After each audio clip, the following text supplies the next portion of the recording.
India's premier university lo BTech 100% placements, 100% education loan only in Karnavati University, Ahmedabad.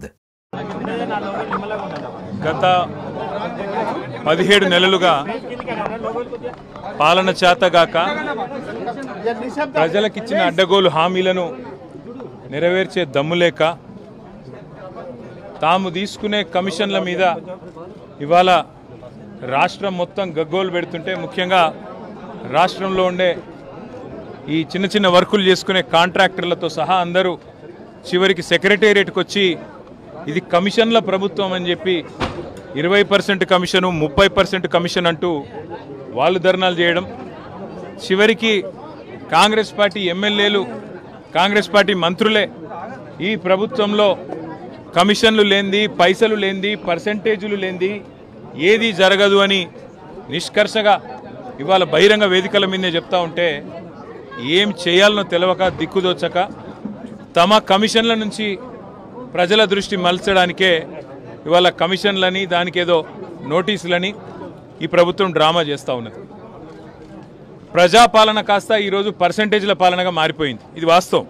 20%, 30% అనేది మేం చేస్తున్న ఆరోపణ కాదు. ఇవాళ స్వయంగా కాంగ్రెస్ పార్టీ ఎమ్మెల్యేలు మంత్రులు చెప్తున్న మాట, ఈ రాష్ట్రంలో కాంట్రాక్టర్లు సెక్రటేరియట్లోనే ధర్నా చేసే దుస్థితి వచ్చిన మాట వాస్తవం. నేను ఇవాళ రేవంత్ రెడ్డిని ఒకటే అడుగుతా ఉన్నా. నేను నల్లగొండ జిల్లా ఈరోజు ఒక వివాహ శుభకార్యానికి హాజరు కావడానికి ఇక్కడికి వచ్చిన నల్లగొండ బిడ్డల తరపున, నల్లగొండ రైతుల తరపున అడుగుతా ఉన్నా. ఎస్ఎల్బీసీ టనల్ కూలి 8 మంది చచ్చిపోయి 3 నెలలు అవుతా ఉంది. రేపటితో 3 నెలలు నిండుతుంది. ఇంకో ప్రభుత్వంలో సమర్థుడైన ముఖ్యమంత్రి ఉంటే మంగళగ్రహం నుంచి కూడా ఈ పాటికే తిరిగి మనుషులు అక్కడికి ఎక్కువపోయి ఉంటే ఆడికెళ్ళి తెచ్చేటోళ్ళు. సమర్థవంతమైన ప్రభుత్వం ఉంటే చేసే పని గది. కానీ 3 నెలలు అయితే అసలు ఎస్ఎల్బీసీ టన్నెలు మీ కమిషన్ల ఆరాటంతో, మీ కక్కుర్తితోని ఏదైతే కూలిపోయిందో ఇంతవరకు అందులోంచి శవాలను కనీసం తీసే దమ్ము లేదు. కనీసం ఆ పనుల విషయంలో ఏం జరిగిందో చెప్పే పరిస్థితి లేదు. అదేవిధంగా సుంకిశాల రిటైనింగ్ వాల్ కూలిపోయింది. సుంకిశాల రిటైనింగ్ వాల్ కూలిపోతే ఇప్పటి వరకు ఆ సంస్థ మీద కానీ, ఆ ఎందుకు కూలిపోయిందన్న దాని మీద కానీ ఎలాంటి ఎంక్వైరీ లేదు, ఎలాంటి కమిషన్ లేదు. ఆ సంస్థ మీద ఎలాంటి చర్య తీసుకున్న పాపాన పోలేదు. వట్టెం పంప్ హౌస్ మునిగింది కాంగ్రెస్ వచ్చిన తర్వాత, ఇంతవరకు దాని మీద చర్యలు లేవు. పెద్దవాగు ప్రాజెక్టు 2 సార్లు కొట్టుకుపోయింది, దాని మీద చర్యలు లేవు. అందుకే ఇది కాంగ్రెసు బీజేపీ కలిపి వండుతున్న వంటకం ఏదైతే ఉందో, కాళేశ్వరాన్ని ఒక విఫల ప్రయోగంగా చిత్రీకరించే ప్రయత్నం ఏదైతే ఉందో, ప్రజలకు వాస్తవాలు తెలుసు. మాకు ఈ దేశంలోని చట్టాల మీద, న్యాయ వ్యవస్థ మీద మాకు సంపూర్ణమైన విశ్వాసం ఉంది. తప్పకుండా ఈ ప్రభుత్వాన్ని మాత్రం తప్పించుకుందామనే ప్రయత్నం చేస్తూ ఉన్నారు.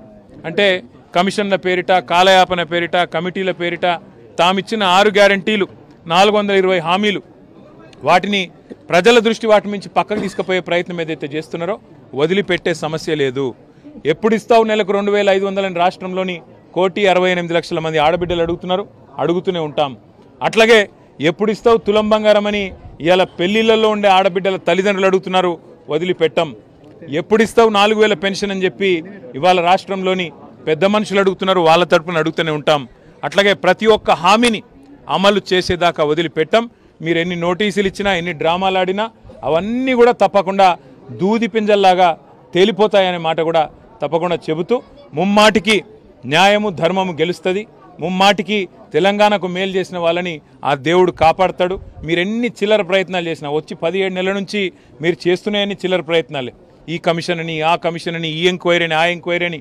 అందుకే నేను చెప్పేది, ఈ 3D మంత్రం ఎక్కువ రోజులు నడవదు. ఈ డిసెప్షన్, డిస్ట్రక్షన్, డిస్ట్రాక్షన్ అనే మీ ఆలోచన ఏదైతే ఉందో ఎక్కువ రోజులు నడవదు. తప్పకుండా తెలంగాణ ప్రజలు తిరగబడే రోజు కూడా వస్తుంది.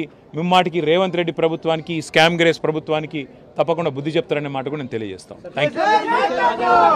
సుమన్ టీవీలో మీ పర్సనల్ అండ్ బిజినెస్ ప్రమోషన్స్ కోసం కింది నెంబర్కి కాంటాక్ట్ చేయండి.